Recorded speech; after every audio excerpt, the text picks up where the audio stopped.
With ramped up talk of border and drug enforcement from both the U.S. and Canada this week, some who treat opioid dependency in Edmonton say harsher penalties will work, while other advocates say only an investment in treatment will make a difference. If I knew the consequence was life in prison for selling heroin in 1995 when I was 16, I probably wouldn't have sold it. Andy Batty is a drug counselor in Alberta. He's currently in Thailand helping a client at a private rehab, saying that opioid treatment in Canada isn't enough for those addicted to fentanyl.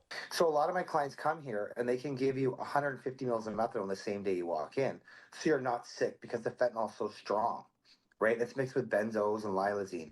So in Canada, the doctor will only start you at 30 mils. Batty agrees with federal Conservative leader Pierre Poilievre's promise of mandatory life sentences for those convicted of trafficking over 40 grams of fentanyl. Poilievre floated the idea in the wake of threatened U.S. tariffs over cross-border drug trafficking. It's going to happen. But when people start getting 100 years, 25 to 30 years in prison with no parole for 20, 25-year-old kids are going to think very quick before they start selling it. When it comes to fentanyl on Edmonton streets, Edmonton police telling me that just this past year alone, there were over 30,000 grams of fentanyl seized by police and over 320 pills. But those who fight against opioid addiction in Edmonton say treatment is being left out of the international conversation on fentanyl at the border. Those are all important measures, but what will save the lives of the people we love are really more demand side measures. What they're looking at is supply.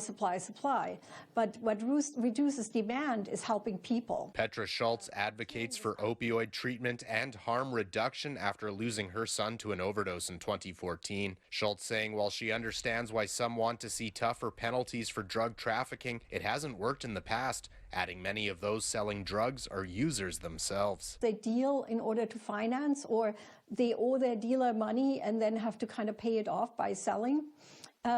So these people, they don't think rationally about the consequences when they're stuck in the middle of problematic substance use or substance use disorder. I reached out to Alberta's Ministry of Mental Health and Addictions, who is currently in Washington meeting with Republican lawmakers. In a statement, the minister telling me Alberta plans to increase enforcement, adding in part, quote, "Less drugs on the street means less people falling into a deadly addiction, as it is a reasonable assumption that when you increase the supply of drugs, you will inevitably increase addiction." Reporting from Edmonton, Darcy Ropchan, City News.